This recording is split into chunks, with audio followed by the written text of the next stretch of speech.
my friends, and welcome to episode 43 of the Kiss Army Nation podcast. We are your hosts. I'm Pasquale Vari. And I am Claudius Pera. Welcome to the show, everyone. Our guest tonight has an extensive and successful career in the music and entertainment business. Originally from London, Ontario, he has been described as Canada's #1 promo man and a man slightly ahead of his time. So having worked and promoted acts including Queen, The Cars, Van Halen, Kiss, Rolling Stones, Donna Summer, and Phil Collins, he has been associated with launching several of Canada's music stars, counting on an endless industry friends and entertainment contacts.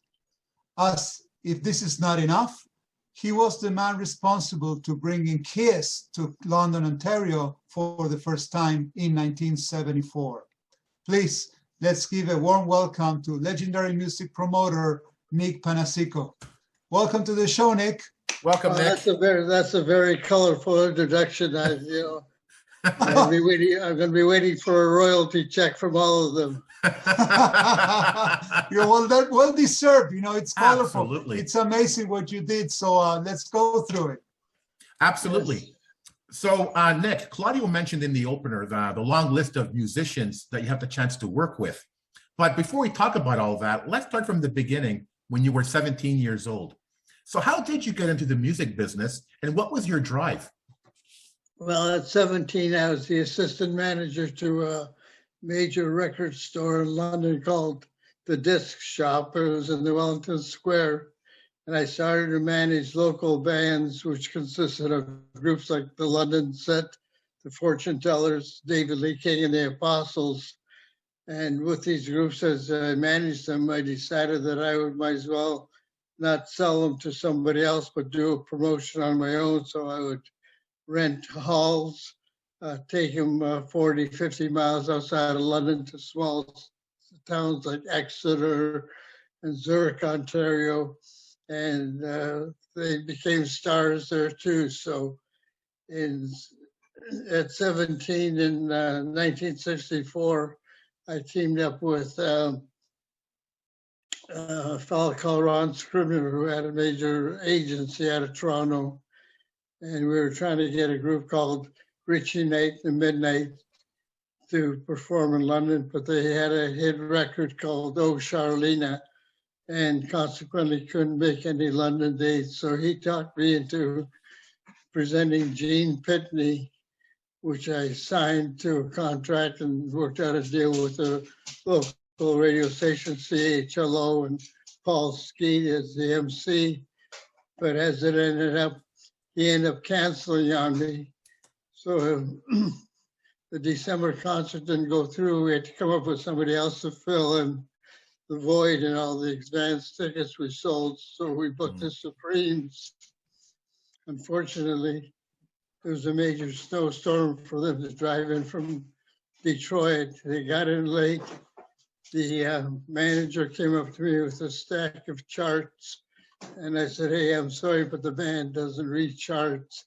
So now I've got a group but no band. So, as it ended up, the girls ended up lip singing to their album. This was before Billy Vanelli and all the rest of that jazz. And so that kind of led me on to my next venture, which was down the road in 67. Right out of high school, I went to work for Decca Records, spent some time with Decca, came back to London, opened a nightclub for the 16 to 21 age group because the drinking age was 21, and carried on waiting for another major concert, which I ended up getting a job with CJOM FM out of Detroit and Windsor. And that's when we end up having a choice of whether it be Kiss, New York Dolls, or Aerosmith.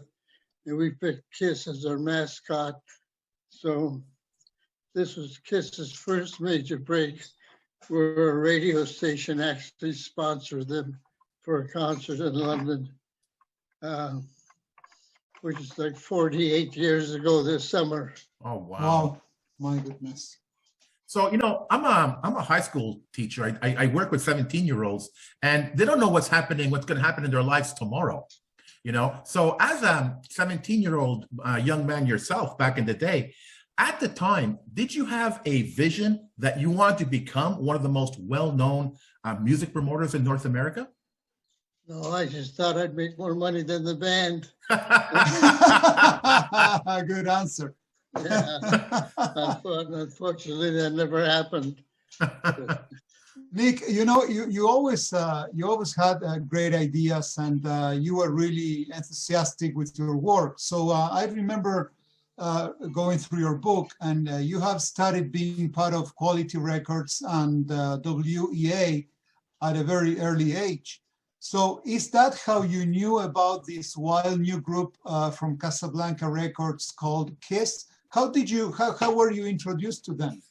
Well, I was introduced to them in 1973 by a good friend of mine, Rockin' Reggie Vincent, who was co-writer of $1 Billion Babies with Alice Cooper. Uh-huh. And he'd heard about a group out of New York. We went out in Detroit. We stopped by and saw David Bowie doing his Stardust routine. Iggy Stardust, yeah. At Michigan Balance, and then we went on to see a group called Bullets that ended up becoming the Romantics. And last fall, we went to see a group called KISS in a hockey arena where they had a forklift truck lift up Peter Chris's drums.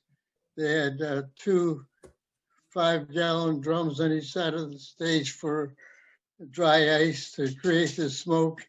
And they had about 3 or 4 people with cameras and flash bulbs and no film, just to create the mystique of the band.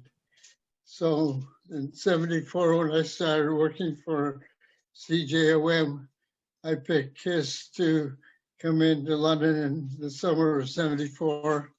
And ironically, we gave 2 major bands. There were nobodies at that time, including Rush and KISS, an introduction to each other. And in fact, KISS liked the band so much that Rush ended up going on tour with them through all the major heavy metals cities that KISS was just starting to break into.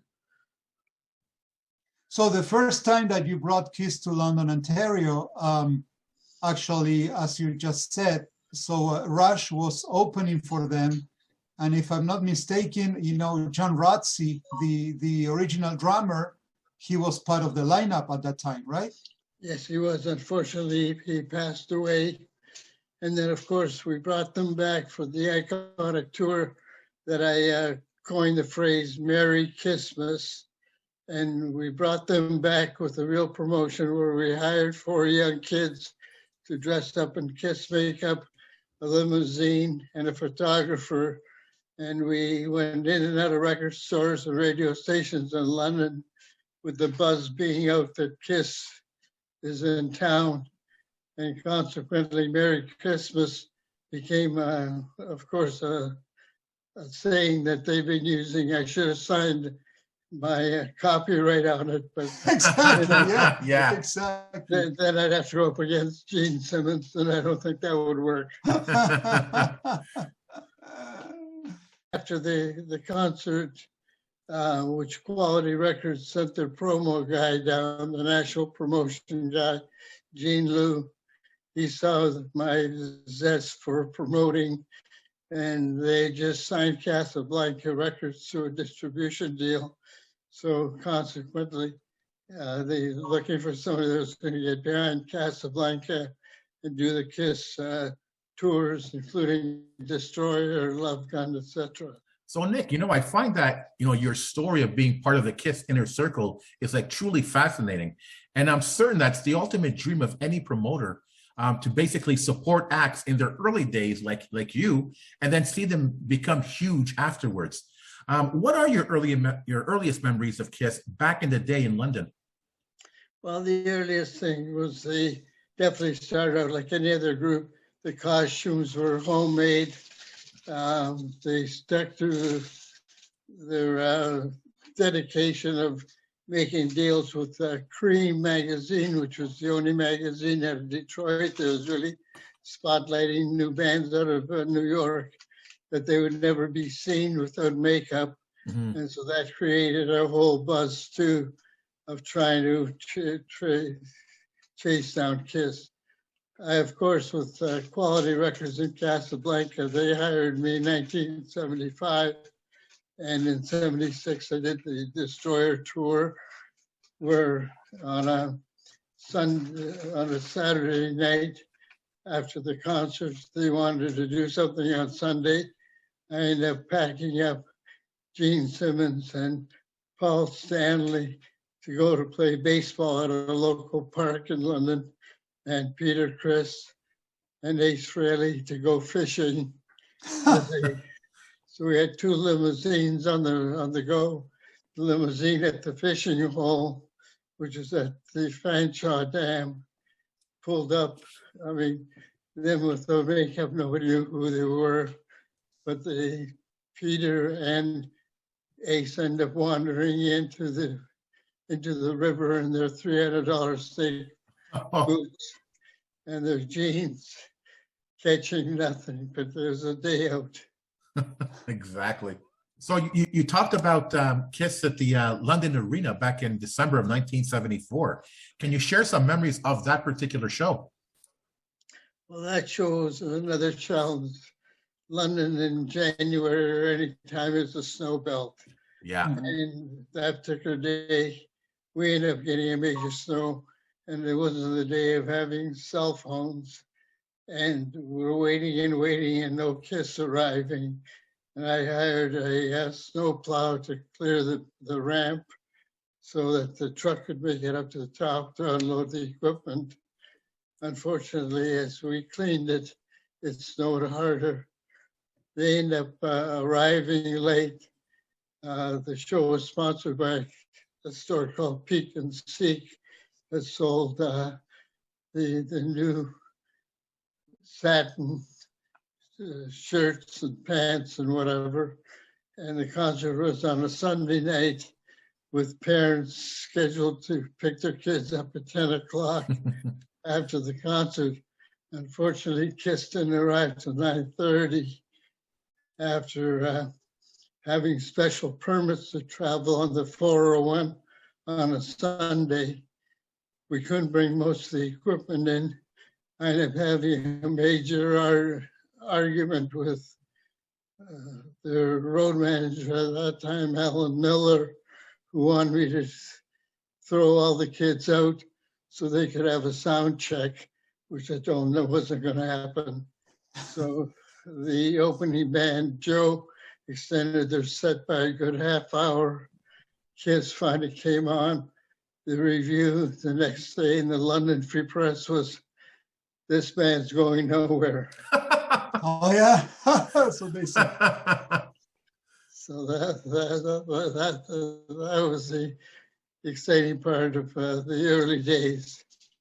Wow. And of course, at that time, with CJOM getting behind them, CJOM created such a buzz that they were able to sell out Coba Hall for 3 consecutive nights in Detroit. So, Nick, it's obvious that you played a crucial role in the development of the band in the early days. So, how many times, do you recall how many times did you bring the band to Canada? Well, twice on my own, and at least 4 times with Casablanca and Quality Records. Okay. In fact, the other one that we gave a major push to was John Mickle Rock, who became Thor with his one big hit, "Who Let the Dogs Out." Uh-huh. I had Thor, who at that time was the American world champion for bodybuilding. He had a girl on each one of his arms, outstretched with 2 gold records, and we presented Kiss with the gold records at Varsity Stadium. created quite a buzz too. Wow, nice. Awesome. So, and at that time, Nick, was the relationship with the band strictly business oriented, or you kind of you became close to them? Tough to get close to everybody. Paul Stanley was very open about everything, and so was Peter Criss and Mace. Gene, as usual, I don't think he's changed. Had this persona of get what you can get and move on. So, I've had a couple of meetings with Paul in the past, and of course, Peter Criss was at the Rockacon in London, where we shared some memories. Mm-hmm. Mm-hmm. Nice. The issue, unfortunately, when you work for a record company and promote bands is you're not a groupie, it's a job. Mm-hmm. So the spotlight's on the band. You look after whatever they want and the writer and whatever. So, it's a little, everybody that hears the story thinks, oh man, you got to hang out with the band. Yeah, you got to hang out until you signed up on the limo, made sure that everybody's at the airport on time. Right. So it was a job, regardless of whether it's the Rolling Stones, Freddie Mercury, or Kiss. That's right. That's a job. Well said. Okay. Now, you also mentioned early on in the episode that as a 17-year-old kid, you booked the Supremes. Now, it was that booking that skyrocketed your career, and you began promoting famous acts like Kiss, Queen, Rolling Stones, and Alice Cooper. How does it feel today looking back at that time? I wish I would have made more money. The perks were great. The limousine rides were fantastic. But my day usually started at 11 in the morning and ended around 3 in the morning. So, it was an ongoing issue. The beauty of promotion meant we at least had the run of whatever we wanted to do, which was great. Mm-hmm. Like with Queen hiring 2 strippers from the Zanzibar strip club to December the 8th to ride 2 bicycles outside of a Records on Wheels, a record store, to promote their fat bottom girls. Really? Right. Oh my God. We were hoping we were going to get arrested by the police, but the girls got dressed before the cops arrived. I love it. Oh, money aside, man, you were there from the beginning, and the stories, from our perspective, it's just incredible to listen to. This is like almost 50 years ago, incredible. I'm surprised that I still have got the memories. Trust me, it took 4 years to shake them out of my head. You must have had good times. I have to thank my writer, Bob Klanick, who wrote the book that kept pushing me to remember. Unfortunately, so many memories went by now that I read the book. There's probably a volume 2 somewhere there, but of course. And of course, the best thing that happened to me was I had the master behind the lens, which was John Rowlands, who photographed everybody from David Bowie to the Beatles to ABBA from A to Z. So his pictures definitely brought out a lot of memories. Mm-hmm. Of course. Now, your career really had an impact on the music business. In your opinion, how has your work impacted the Canadian music industry?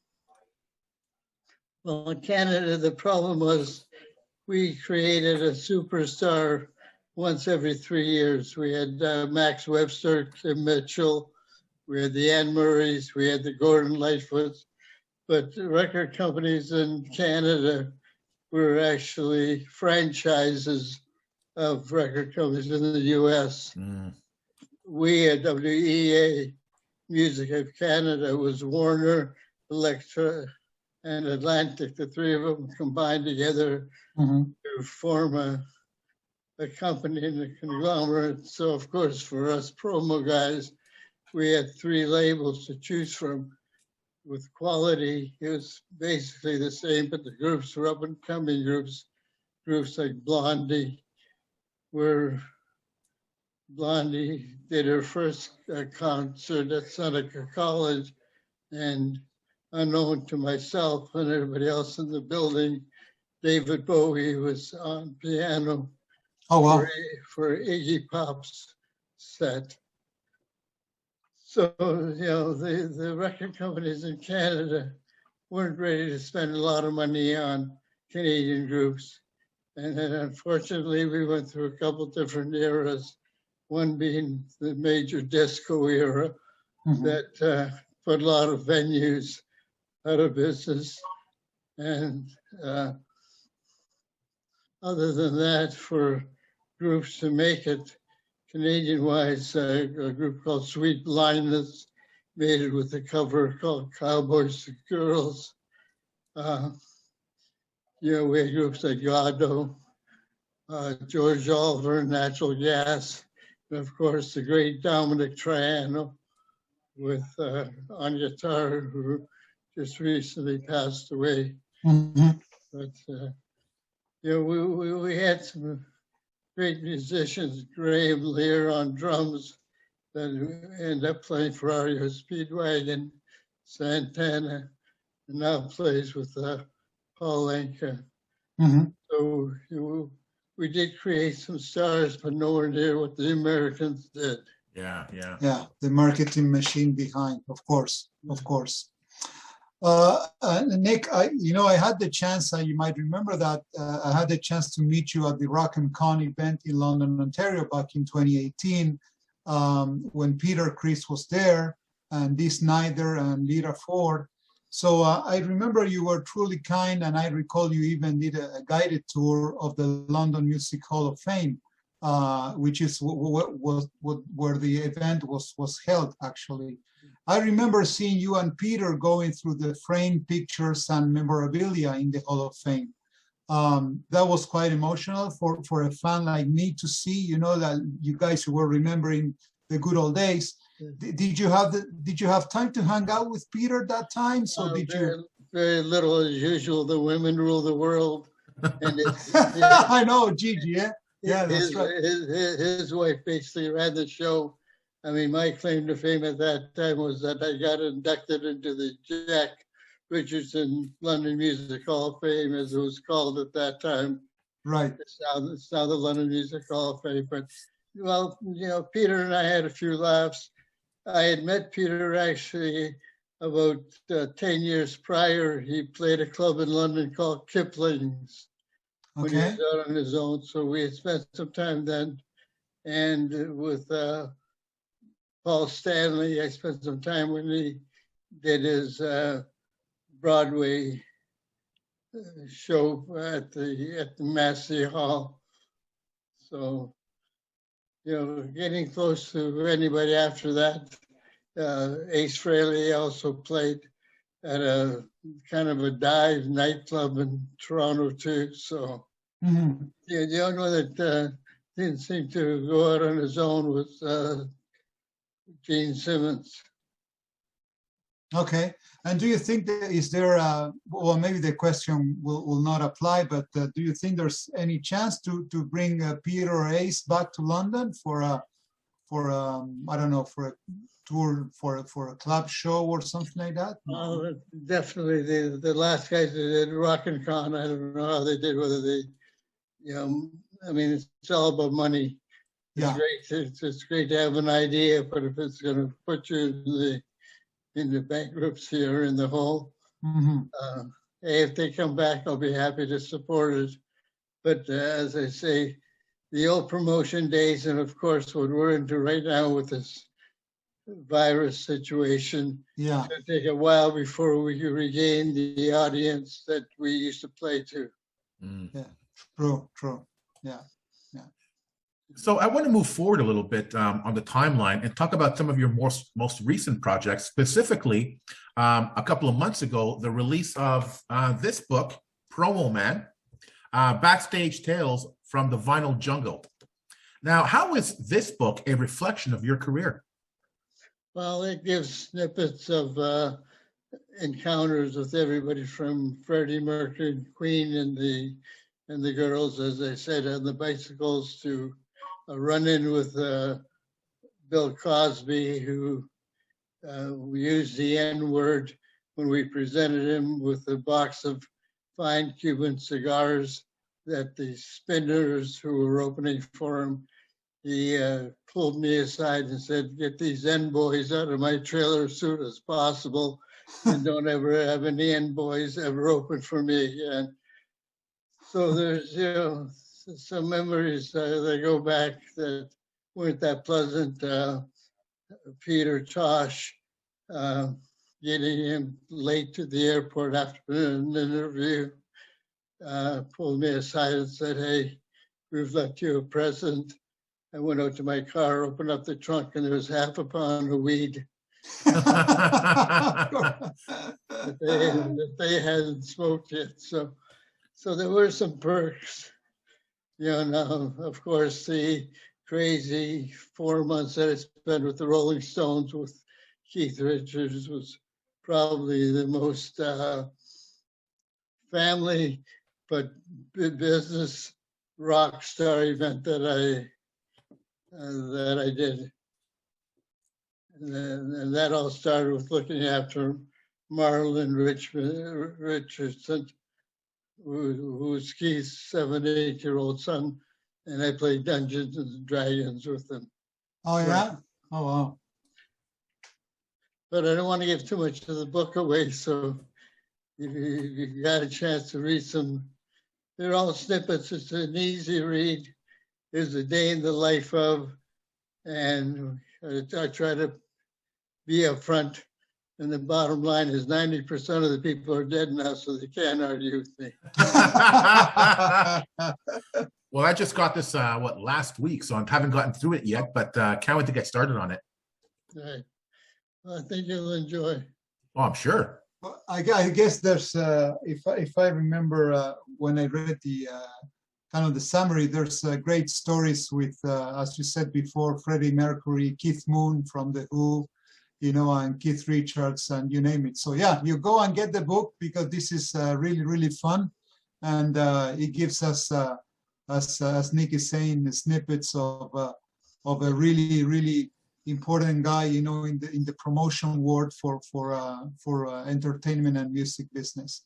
So, Nick, I'm so mesmerized by how many different projects you run at the same time. So you are currently the president of Electro Media Group, and you recently produced the Vegas North DVD, The Discovery of Eileen Twain. So how was this project conceived? Can you brief us a bit on that? Well, that was 1968. We weren't looking for a lead singer for the Vegas show at that time. We had a cast, and my contract was coming up to a closure with Deerhurst, and we had a committee that selected lead singers or anybody that joined the show, and we got a tape of Eileen Twain, and she performed in the Green Room Bar, which was just a small bar off of the Cypress Room in Deerhurst, and we ended up hiring her as the lead singer. Unfortunately, Eileen wasn't quite the mom's apple pie that everybody thinks she was. Okay. She ended up firing half the show and convinced investors who were Apotex Drugs, Barry Sherman, who unfortunately was part of the big murder story 2 or 3 years ago, to invest $2 million into a Broadway show that lasted about 5 months. And she got the opportunity to showcase her talents to a Nashville lawyer that ended up getting her a deal with Mercury Records and Mutt Lange, who basically, if it wasn't for Mutt, there would be no Shania. And of course, she changed it into Shania. So I left Deerhurst in 1988 to build the Vegas style show for the Calgary Winter Olympics. where we end up helping out a skier from England called Eddie the Eagle that had arrived with no skis, no helmet. And we gave him the Vegas girls as the eaglets and cheered him on and caused a few riots in Calgary. But we're taught a valuable lesson that you don't mix entertainment and sports. People that go to the Olympics, they go home and watch television to see who picked up the last gold medal. They don't want to go to a Vegas show. So that was a little bit up and down curve. And then I took a little bit of time off and ended up going to work for a gospel record company of all people, trying to get a product. Amy Grant was just making it big at that time. We put together a promotion package for Sam the Record Man stores to create a gospel section other than the Mahalia Jackson choirs at these. So I spent a year and a half to do that. For this DVD, Nick, so what is the current status of the project? So how can people have access to it? The company that was distributing it, and that, of course, DVD went sideways with the Cyberland computer issues. So at the moment, the DVD's on hold. We're looking at trying to get a re-release as a collector's item. Okay. It's about 27 minutes. Unfortunately, it's hard to build a show around Eileen because she only had 13 minutes in the show. Mm-hmm. So we had to find a lot of people who would say a lot of nice things about her. Okay, got it. In closing, Nick, a common theme in all of our interview episodes is that, being a Kiss fan is something really special. So to summarize this episode tonight, can you tell our listeners how Kiss and/or Kiss fans helped you have such a successful career? Well, they gave me the phrase, I just want to rock and roll all night and party every day. So that's what I use when I sign my book. Nice. That's the way I'm trying to do it at 75 plus. Never stop rocking. Yeah. That's fine. So, and Nick, you you came up. I'm going a little bit back on the interview, but you came up with the Merry Christmas that it's used, even today. So that came about, for the second show, right? That when you brought them to London for the London area. Merry Christmas was a show that we dressed four kids up and took them to the radio stations. Plus, we had a huge window display at Sam the Record Man in London that spelled out Merry Christmas. So this was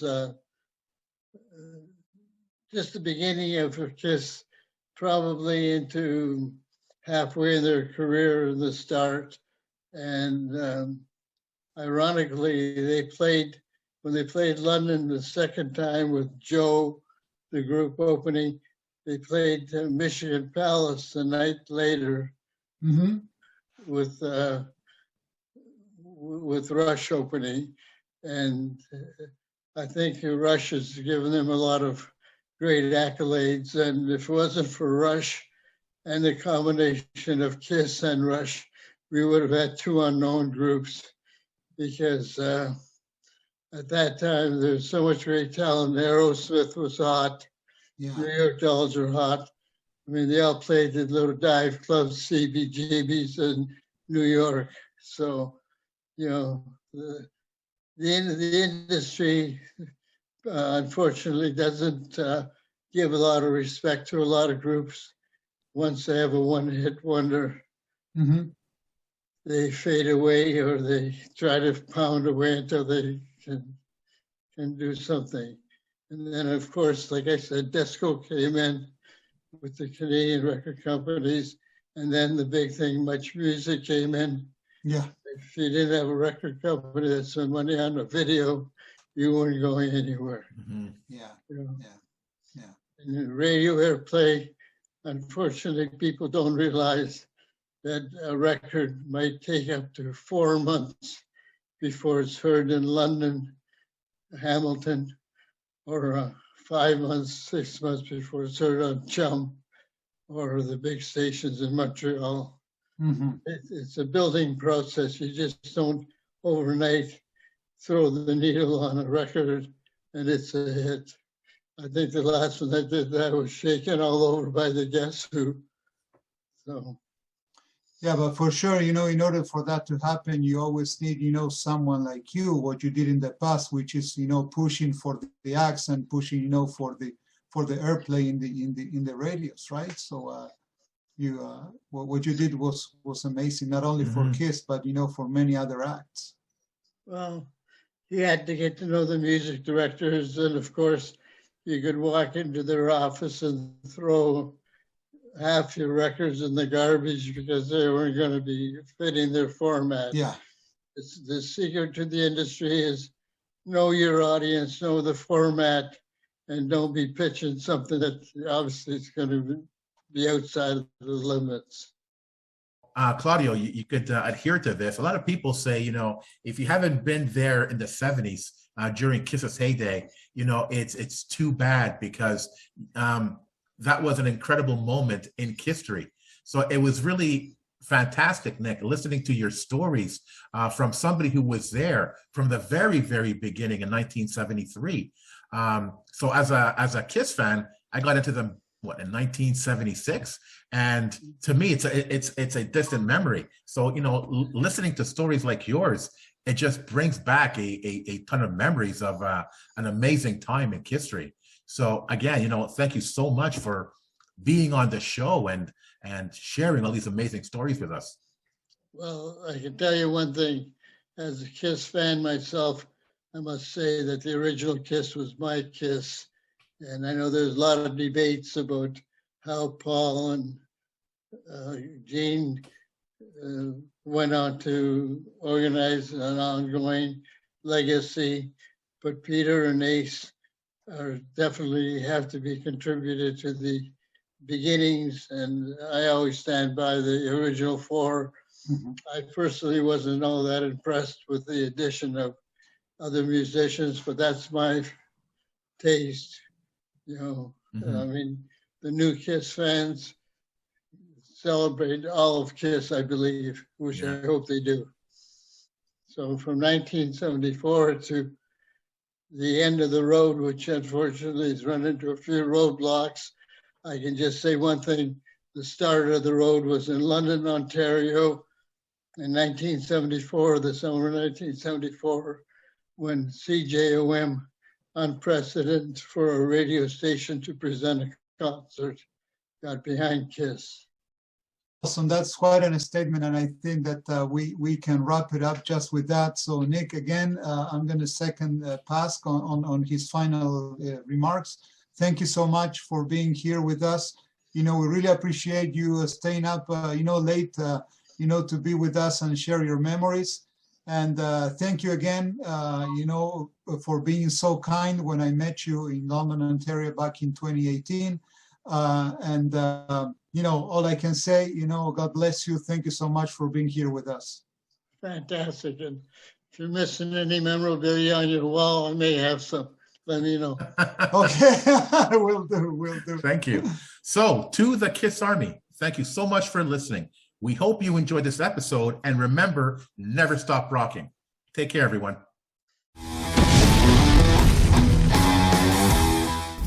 The Kiss Army Nation podcast has partnered up with Click T-Shop to offer our listeners a high-quality t-shirt with graphic design by Xander Graphics.